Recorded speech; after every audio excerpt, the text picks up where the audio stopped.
Bonjour à tous, je suis ravie de vous retrouver aujourd'hui avec la présentation d'un nouveau kitbook. Celui-ci sur le thème des dinosaures. Je vais comme d'habitude vous donner quelques idées, astuces d'adaptation pour que vous puissiez du coup l'utiliser et le rentabiliser un maximum.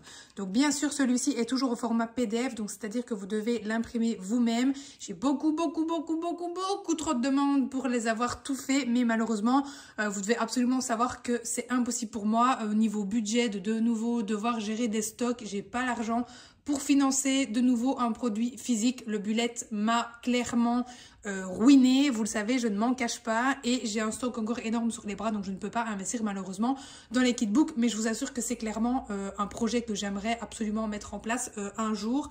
Et pour le moment, je ne peux pas non plus me permettre de les construire pour vous. Franchement, j'ai absolument pas le temps. Je cours déjà après le temps. Donc voilà, comme ça, les choses sont claires dès le début. Mais vraiment, voilà, au niveau PDF, le principal, c'est que ça vous permet vraiment déjà d'avoir un petit prix, de pouvoir l'imprimer plusieurs fois si vous souhaitez, le refaire plus tard, etc. Et donc, si jamais ça s'abîme avec le temps, eh bien, vous le refaites quand vous voulez. Si vous perdez des petites pièces, vous pouvez les réimprimer aussi. Donc, c'est quand même un avantage d'avoir le PDF, à savoir que le jour où je les ferai en physique, vous n'aurez pas accès au PDF. Donc voilà. Bref, voici donc la première activité. Comme dans pratiquement chaque kitbook, j'essaie vraiment que ce soit plus ou moins les mêmes activités pour vraiment avoir une cohérence aussi par rapport aux activités et que vous puissiez bien les connaître sans spécialement devoir réfléchir 40 ans. Donc ici, le principe, c'est simplement de mettre un dinosaure, ils sont trop kiki, n'est-ce pas, sur chaque grotte ou bien dans chaque grotte. Et donc ici, on travaille un petit peu la correspondance et surtout ce qu'on appelle la conservation, qui est un prérequis dans les mathématiques. Je ne rentre pas dans les détails, mais voilà, sachez que c'est un truc qui va stimuler de manière intelligente vos enfants. Vous pouvez, avec les plus grands, jouer avec un dé pour savoir combien de dinosaures ils doivent placer, par exemple. Pour les petits, encore une fois, pas de tracas, on fait abstraction des activités. Les petits, ils s'amusent juste à déscratcher les petites pièces, à les rescratcher s'ils savent le faire. Ensuite seulement, on essaye de faire l'activité et puis on adapte et on complexifie en fonction de l'âge de l'enfant. Donc notamment ici avec un dé, comme je vous le disais. Mais vous pouvez également donner des consignes à l'enfant, par exemple en lui décrivant un dinosaure. C'est un dinosaure qui a un long cou, il est bleu et il a un papillon sur la queue, une couronne sur la tête. Hop, tu peux le placer dans la grotte qui est tout en haut à gauche. Hop, et voilà. Vous voyez un exemple, donc pour vraiment pouvoir le complexifier. Ensuite ici, il faut simplement faire correspondre les dinosaures en fonction de la couleur. Ici c'est pareil, vous pouvez jouer par exemple avec un dé couleur si vous le souhaitez. Ensuite, on a les petits ossements du coup des dinosaures et il faut donc retrouver à quels dinosaures ils appartiennent. Ici, on va tenter de retracer, de retrouver un chemin pour permettre aux dinosaures de rentrer dans sa grotte. Bien sûr, pour les tout petits, celui-ci c'est compliqué, donc vous pouvez les faire avec eux. Mais pour les plus grands, ça peut être intéressant et vous pouvez aussi par exemple cacher les pièces pour les mettre voilà, face contre la table et les piocher une à une pour savoir un petit peu finalement au hasard sur quoi on tombe et voir un peu où on pourrait les placer tout en refaisant le chemin évidemment au fur et à mesure. Ici, on a notre fameux petit sudoku, donc il faut placer les 4 cartes dans le tableau sur la même base du sudoku classique, hein, tout simplement. On a ensuite le puzzle de 4 pièces, donc le puzzle de 4 pièces que vous pouvez refaire ici. Donc vous retirez par exemple toutes les cartes. L'enfant peut avoir le modèle ici en transparence pour pouvoir le refaire de l'autre côté.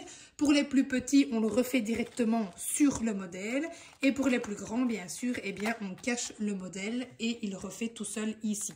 Vous avez le même principe ici avec 6 cartes. Donc pareil, hein, il est en transparence en dessous. Ensuite, vous avez des plus petits puzzles, un avec 3 pièces, un avec 4 pièces, avec des formes pour celui-ci. Et donc, il faut tout simplement reconstituer l'image présente sur la planche. 2 petits jeux de memory. Le niveau 1, vous avez toutes des cartes qui sont absolument différentes. Donc, je vous montre. Voilà, on a par exemple un œuf, un dinosaure, on a des ossements, on a un autre œuf, mais voilà, complètement différent, dans une couleur assez contrastée. On a des dinosaures totalement différents, etc. Évidemment, vous allez jouer au jeu memory classique, mais avec les plus petits, vous pouvez aussi mettre une carte de chaque sur la table. Et ensuite, par exemple, vous allez lui donner, voilà, vous lui donnez le double et vous lui demandez de retrouver la paire, tout simplement. Vous pouvez mettre bien sûr moins d'images pour les tout petits et toutes les images pour les plus grands. Pour les plus grands d'ailleurs, les tout grands, vous pouvez même mélanger les 2 jeux. Comme ça, vous avez encore plus de paires et donc le jeu dure plus longtemps. Et donc, la particularité du deuxième memory, c'est qu'ici, ce ne sont que des dinosaures. Donc, c'est plus compliqué puisque forcément, toutes les cartes se ressemblent. On est surtout des dinosaures différents bien sûr, mais ce n'est qu'une catégorie dans les cartes, alors que là on a plusieurs catégories puisqu'on a et des dinosaures, et des ossements, et des œufs, etc. Ensuite vous avez 2 coloriages, donc que vous pouvez utiliser avec les crayons Woody par exemple de chez Stabilo. Je pense que c'est aujourd'hui la question qu'on me pose le plus. Quels sont les crayons que tu utilises? Je devrais franchement me faire sponsoriser.